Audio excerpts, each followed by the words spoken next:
Good morning students. यहाँ पर मैं आपको प्रेपोजिशन पढ़ाने वाली हूँ। ये अपने सिलेबस में अभी आने वाला है। प्रेपोजिशन एक ऐसा वर्ड होता है जो आपको पोजीशन बताता है दो चीज़ों के रिलेशन में। अब जैसे कि मैं ये बोलूँ कि this book is kept on the table, तो ये बुक टेबल के कहाँ रखी हुई है? ऊपर रखी हुई है। तो on, in, under, below, between, ये सारी जो चीज़ें होती हैं ये अपन को रिलेशन बताती है दो किसी भी वस्तु के बीच में। तो इसको प्रेपोजिशन कहा जाता है।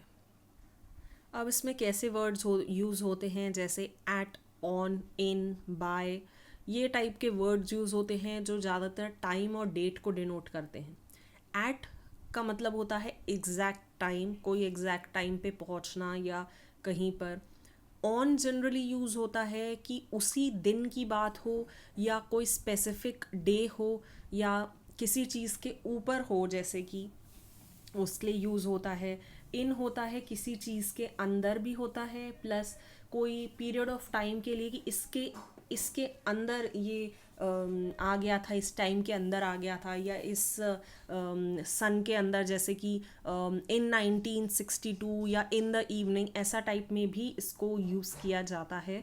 तो ये सारे जो इसमें प्रेपोजिशन के वर्ड्स बताए हैं, ये अलग अलग चीज़ों में भी इसका सेंस बनता है, मगर वो सेंटेंस के हिसाब से समझना पड़ता है। अब नेक्स्ट आता है बाय, फॉर, सिंस। अब बाय आता है जिसके अंदर अपन को बताया जाता है कि कौन सा ऐसा टाइम है जिसमें आप अपना काम कंप्लीट कर दोगे, जैसे कि I can complete this work by 6 PM। अब इधर पर फॉर आता है। फॉर जनरली इस चीज़ के लिए डिनोट किया जाता है, पीरियड ऑफ टाइम के लिए डिनोट किया जाता है। I have been teaching in the college for 10 years। मैं अब से 10 साल तक मैं टोटल में मैं पढ़ा रही हूँ टाइप से ऐसा बताया गया है, तो ये पीरियड ऑफ टाइम हो गया। अब सिंस जहाँ पर या आ जाता है, वहाँ पर सिंस जब यूज़ आता है तब इसको जनरली सिंस को पॉइंट ऑफ टाइम के लिए यूज़ किया जाता है, और इसका मतलब होता है कि एक्शन कंटिन्यू कर रहा है। We have been waiting for you since 2 PM। हम 2 PM तक आपका वेट कर रहे थे, और कब से कर रहे थे, तो वो चीज़ कंटिन्यू वाले में आ जाती है। तो इसीलिए सिंस पॉइंट ऑफ टाइम कहा जाता है और फॉर पीरियड ऑफ टाइम कहा जाता है। अब यहाँ पर नेक्स्ट आ जाता है ड्यूरिंग। ड्यूरिंग अपन को बताता है कि कोई भी इवेंट कब हुआ था, कौन से टाइम में। तो the three thieves broke into the house during the night, तो कौन से टाइम पे? तो ड्यूरिंग द नाइट। और ड्यूरिंग क्यों बोला गया है, इन द नाइट क्यों नहीं बोला? क्योंकि नाइट जो है बहुत लंबी होती है, इतने से इतने बजे तक होती है, मतलब काफ़ी लंबी होती है। तो वो नाइट का टाइम को पूरा एक ड्यूरेशन बोलते हैं, इसलिए उसका ड्यूरिंग यूज़ किया जाता है। अब फ्रॉम जब यूज़ होता है तो फ्रॉम ऐसे यूज़ होता है कि I was here from this year to that year, from this time to that time, तो फ्रॉम वैसे यूज़ होता है। I studied in the college from जैसे 2000 टू 2001, तो ऐसा जो मेंशन कर रहे हैं उसके लिए फिर फ्रॉम वर्ड यूज़ होता है। ओके अब यहाँ पर प्रपोजिशन आ जाता है ट्रैवल और मूवमेंट के लिए। इसमें फ्रॉम आ जाता है कि I was travelling from Delhi to Amritsar, तो ऐसा वाला इधर पर यूज़ आ सकता है। फिर बाय आ जाएगा, आई वॉज गोइंग, मतलब किस ज़रिए से आप जा रहे थे, I was going to Indore by bus, by train, ऐसा हो जाएगा। फिर ऑन जब आएगा तो ऑन आप कैसे चल के जा रहे थे, ऑन फुट, ऑन बाईसाइकिल, ऐसा हो जाएगा।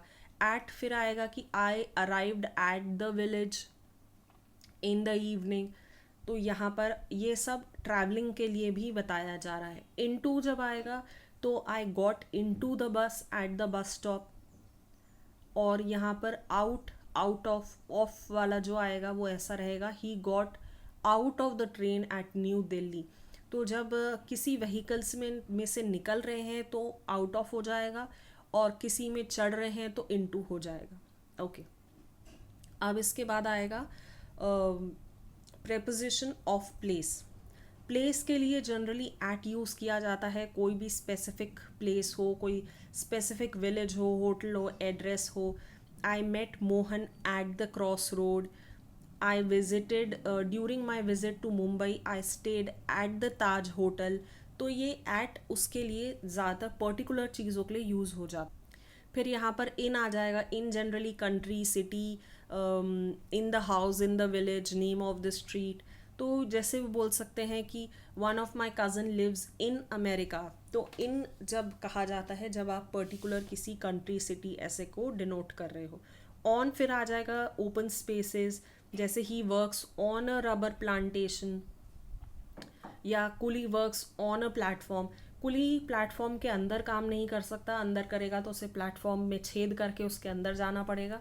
प्लेटफॉर्म के ऊपर ही काम किया जाता है, आपने देखा है जहाँ पर ट्रेन साइड से आती है तो प्लेटफॉर्म के ऊपर ही काम करना पड़ता है, इसीलिए ऑन कहा जाता है। ओके, अब यहाँ पर कुछ और प्रेपोजिशंस हैं जिसमें डिफ्रेंशिएट किया जाता है, जैसे बिटवीन। तो बिटवीन दो जन के बिटवीन हो जाएगा, जैसे कि राम और श्याम के बिटवीन हो जाएगा कोई भी चीज़ डिवाइड करना। और अमंग जब हो जाएगा तो ये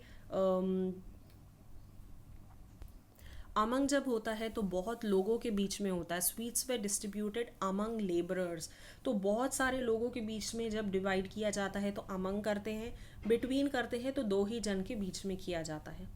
इन यहाँ पर डिनोट किया गया है किस वे में, Mohan is in the room, Sita is going into the room. तो यहाँ पर बताया गया है कि मोहन कमरे के अंदर है और सीता बाहर से चल के कमरे के अंदर आ रही है। ओके, और अब इधर बिसाइड और बिसाइड्स बहुत इंपॉर्टेंट है, ये भी आते हैं। बिसाइड का मतलब होता है near, at the side of.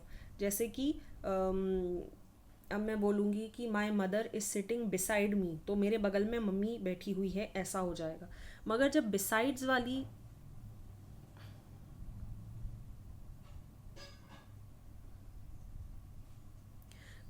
वाली जब बात आ जाती है तो यहाँ पर हो जाएगा एज वेल एज। जैसे कि I have a house besides a bungalow and a villa, तो मतलब मेरे पास घर है, उसके साथ साथ मेरे पास एक बंगलो और एक विला भी है।